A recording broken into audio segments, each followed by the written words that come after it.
Well, hello everybody. Your boy Ray back again. I just want to share some stories with you of some of the stories I've had that could be scary, that could be funny. It's up to you how you want to analyze it. Okay, this is on my drives, my regular rehab pickups and stuff. One day I pick up this individual. He's leaving the facilities. He's going home, but he's already with an attitude. Before he gets in the vehicle, I said, "Ready to go?" He was sitting on a table instead of a chair. He's sitting on a table, looking cool. I take the first 2 seconds or 2 minutes to assess the person to see what kind of trip I'm gonna have. I just look them over back and forth, see what's up, see their attitude, the way they move, the way they react with me, with others, and just to see what kind of trip I'm gonna have. It shows me what kind of tools I need to deal with this person. When I'm gonna pick up, he's sitting on a table, instead of a chair with his feet up and everything, like he was one of those monks or something, on top of a table, like Rafiki on top of a table. And I said, oh, right there is a disrespect because you don't go to a place and sit on a table when there's plenty of chairs. And you're an adult. You're not a little kid. So he takes his time to come, brings his bags, and then he's going to light up a cigarette. I said, he's going to light up a cigarette. He's been there for hours, but now he wants to light up a cigarette to make me wait even longer, like he's got no rush, like I got to wait for him. I have another patient that did get in the vehicle, female. He comes up, and and I said, are you ready to go? And I hear him mumble. He says, what the fuck are you in a rush for? And I didn't say anything. I said, strike one and be quiet. Get in the car. When we get in the car, minutes after, we take people from point A to point B. No stopping, no stores, no party. It's just from point A to point B. If we have a long trip and they need to go to a bathroom, we go to the bathroom. However, this guy only had a 20-minute trip. And he was just right there by the bathroom. Oh, I need to go to a Wawa. I said, I can't stop at a Wawa. Oh, I need to get some cigarettes. I can't stop. And then he says, what the fuck? You don't want to or you can't? That already boiled me. And I said, I don't want to and I can't either. Oh, he got pissed. Oh, fuck you. I'm going to steal something. I don't know what else he said. And I just said, okay. I stopped the car, took the keys out, even though I always have the keys around my chest. There we go. I always have the key around the chest so the car will not drive without me in it. If I move out of the car, it might turn off, or they can't turn it on without me. Nobody's going to steal my car unless they steal the key. So I get out of the car, get the phone. I told him this trip is over, and I opened the doors automatically, pop, pop, pop, pop, and the stuff in the back so you can get it. He said, "Yeah, go ahead, go ahead. You fucking call the company, tell them why the fuck you kicking me out." And I'm thinking, I'm not gonna call the company yet and start complaining to get somebody on the other side, excuse me, that doesn't know what's going on, to give me opinions on how to deal with him. Of course, I'm out. Every company's gonna downsize it like you're exaggerating, like you're safe, like nothing's going on, and you can continue so you can put your tail on the, yeah, you put the tail between your legs, there you go, and deal with the situation. This patient that already threatened you, now 5 minutes down the road, 10 minutes down the road, he could hurt you. You don't give a person that threatens you to a second chance. You move out, get rid of them right away. It's about survival. You don't wait till they come back. No, no, no, no, no. You've heard a lot of stories and movies about a guy that argues with another one. They fight with each other, and then one leaves, but then comes back with a rifle or a gun or a couple of friends. We see movies of this shit. It happens a lot. I don't give that time. So I take the phone and start dialing. In the speakerphone, he says, yeah, go ahead and tell the company. Go. And then when he hears a voice that says, 911, what's your emergency? He goes, huh? You're calling 911? I say, yep. The cops. Oh, he grabbed his stuff and left. Oh, he left real quick. He ran away. Because he was tough until he heard you call the cops. You don't fight with the people unless you have to. Self-defense, yes. You don't argue with them because there's no point trying to explain to him he's wrong. You got to remove him in the car. I have a female in the car or somebody else in the car. I got to protect her. So I got to get rid of him to make sure she's okay. And, of course, me. He left. He ran out of the place. I called 911 and I canceled. They still came. And they found them a little further. Because they came. They asked you the details. Who is it? Where did he go? And I told them over the phone. And then they came and they did stop him. They saw him walking. He fit the description. They interviewed him. They talked to him. they downsized the situation. So he knew we weren't playing. Haven't seen him since. Great. Someday I will see him again. There's no doubt about that. But I have his name. So if I see his name coming up on my computer telling me I have to pick him up, I'll let them know certain day, that person was canceled on my trip. That was a threat. I am not going to take him. I don't feel safe. They'll give it to somebody else.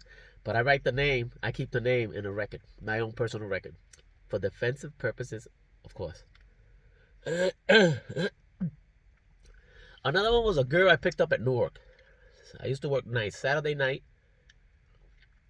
Friday night, Saturday morning, 2 o'clock in the morning. It's raining in Newark. We all know what Newark is, especially at night, especially weekend. It's no surprise that that's a very dangerous place. I picked this girl up. She gets in the car with attitude. It's not the first time I pick her up, but she comes up with attitude, with plates of food. I said, no, you can't take that. You know that. You can't take all that stuff inside. You know, eat before you get in, and then you come in the car. You just sit there, relax, and well, let's do this trip. So I pick her up, and she's like, we're driving, and it's raining. I hear a bottle crack. She's not supposed to have anything to drink. I'm an ex-alcoholic. I can smell alcohol like a hound dog a mile away. I smell the liquor. I say, oh, God. And I look in the mirror. I see she has a bottle. And I look at her. She has a bottle, like a big flask, in here. Everything open, they're drinking. I said, no, you can't do that here. She says, with the bottle there. What do you mean? I said, you can't drink alcohol here. That's, you got to get rid of that. Oh, I don't have anything.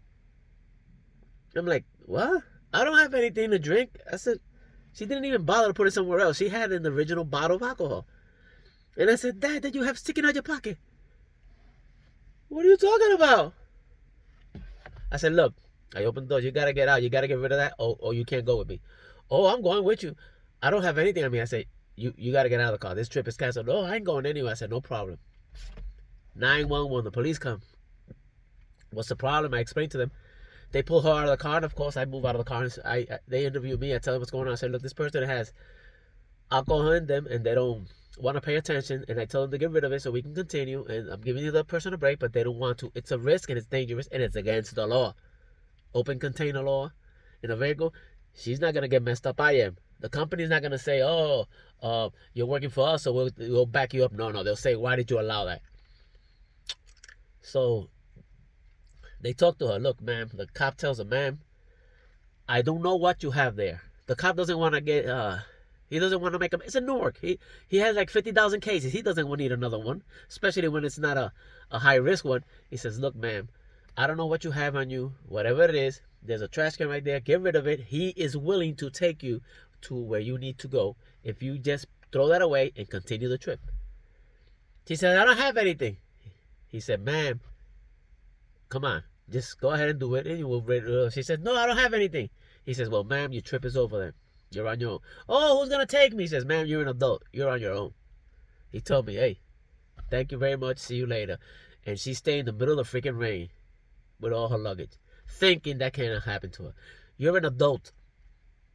Whatever you decide to do, you're going to pay for it. You're an adult. Another case, female. I pick her up, and she's a little pleasant talking. You know, how you doing? Of course, when they talk to you very pleasant at the beginning and very nice, chances are they got something to hide. They're going to flip later. They're just trying to smooth you down, butter you down before they throw you on the grill. Before they make you a grilled cheese, they want to butter you down. Trust me. Nothing is for free in this world. Nothing. So, she gets in the car, and it's okay. I said, you have no drugs on you? No.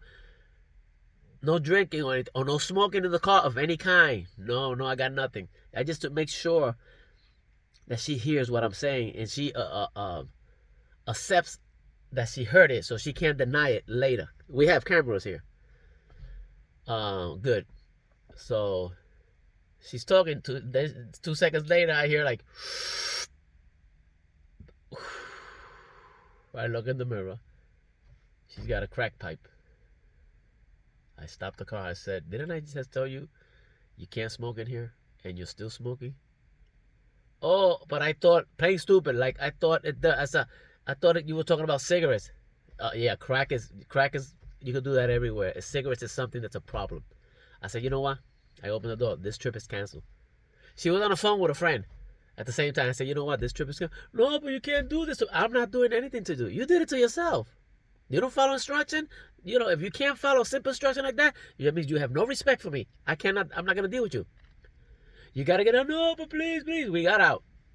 She was talking to a friend. A friend said, let me talk to him. I said, no, I got nothing to talk to anybody. I'm just telling you, you got to get out. This trip is all for you. But I need help. You definitely need help because you don't even know how to pay attention. But I'm not going to take you there in that condition. You don't follow the rules. You're not going anywhere with me. We both go to the back and open the trunk. Then I had a car. Now it's a van. I opened the trunk and she's crying. I said, you know what? Hey, I have a good side too. I said, you know what? How willing are you to follow the rules? Are you ready to go? Yes or no? She said, yes. Are you ready to follow my instructions the rest of the trip? She said, yes. I said, throw away the pipe. Throw away whatever you got right there in the trash can. And she did. And then she said, wait, I got something else. She had a little flash, a bottle of one of her pocket. I said, you see? Get rid of it. She got rid of it. I said, now we could continue. But if I have to stop the car one more time, somewhere in the middle, I'm not even going to hesitate it, and you're out. And you're out. No, I'm sorry. I apologize. Okay. We had the most pleasant trip. She fell asleep. She talked to me. And when she got down here, she said, thank you very much. She even hugged me. I said, I understand. She said, I apologize. I said, don't worry about it. I know you're going through some withdrawal, so it's not easy for you. Of course not. But we understand it's water under the bridge. Let's continue on. And we did. And everything worked out well. Moral of these stories. When you pick up people, it's different in an Uber. I've done Uber and Lyft for a long time, but it's a different attitude. But you still have to. When you pick up people for the first time, you got to show them you're tough, you're strong, but you also have to be pleasant. So, show them that you're in charge, but at the same time, if we follow the rules and we can have a nice, interesting conversation if you want, or you can sleep, enjoy the music, whatever music you want, let's make this trip great. Some of these trips are 20 minutes, 30 minutes, 1 hour, 2 hours, 6, 7 hours. 7 hours with a person that doesn't want to follow rules, high as a kite, or going to withdraw, hungry, it's not easy. Nothing's gonna come out easy, so you have to be able to play with them, talk to them, conversate with them. When you talk to them and they say something, you gotta analyze what they're trying to really tell you and know how to answer back. If you talk too much to them, they get upset. If you don't talk to them, they feel like you're acting like you're tougher than them, better than them. I'm keep looking to the side because I have a clock. I have to look at a person I gotta pick up right here in a few minutes, and I gotta be there on time. That person's not going to be there because they already told me on the phone, oh, but I got to be somewhere else. They gave me some bullshit. The bullshit means she's going to get high somewhere else, then she's going to come over to me. So the chances are she might not even be there. But I have to be on the spot because the GPS is saying be on the spot. And then if she doesn't come out, I call my company. And then they call her back. If she doesn't answer or she doesn't come out in 15 minutes after I get there, then we can cancel. Everything says I was there, they took care of it, then I move on to the next one. You can't give them up 15 minutes because they'll make you run around the whole fucking country in 2 or 3 hours with the wrong address and sometimes not even show up. So you can't trust them. You got to show them you're tough. That's the first thing I learned with the first guy. Second thing you got to learn, man or woman, anybody, anything, anybody 6 feet tall or 7 feet tall or a 4 feet person, male or female, they can cause harm and they're dangerous no matter what. You treat everybody carefully. If they're very big or they're very small, they're still dangerous. If you get bitten by a Rottweiler, you're going to get hurt. But if a Chihuahua bites you in the right spot, you're still going to get hurt. So be very careful. Treat everybody with respect, male or female. Treat them with respect. Treat them nice, with respect, but also watch them. Don't trust them. Don't trust them. Don't give, keep the cameras on them. Keep the mirrors on them. If you have a doubt if they come up with some attitude that's aggressive toward you while you're driving, they threaten you or something, do not argue with them.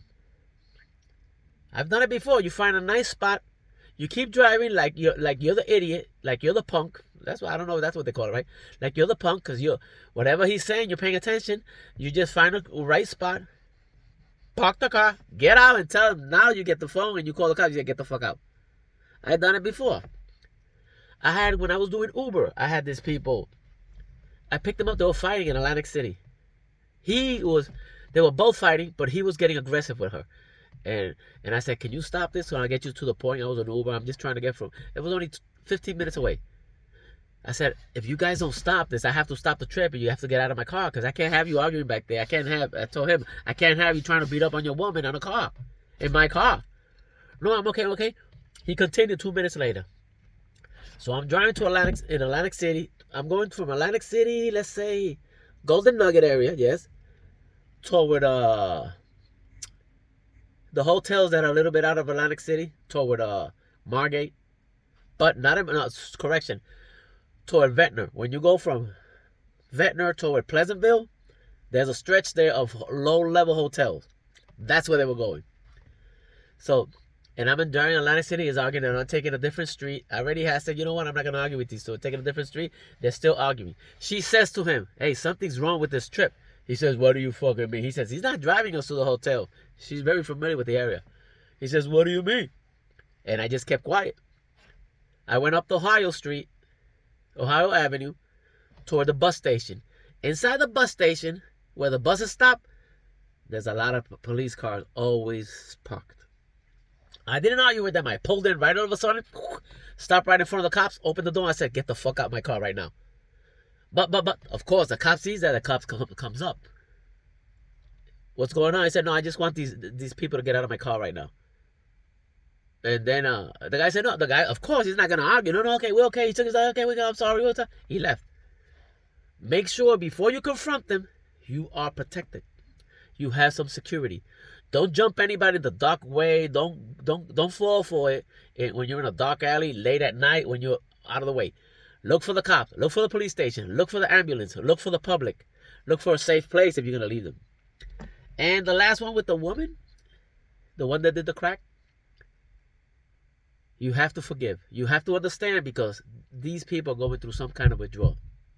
It's not easy for them. It's not easy. This demon controls their life. They go up and down. They change their mood and everything.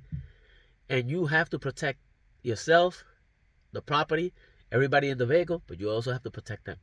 You have to give them a chance. And if they seem to understand the second chance, move on and take care of them. Subscribe. Subscribe. Like. Ray loves you. See you later in my next one.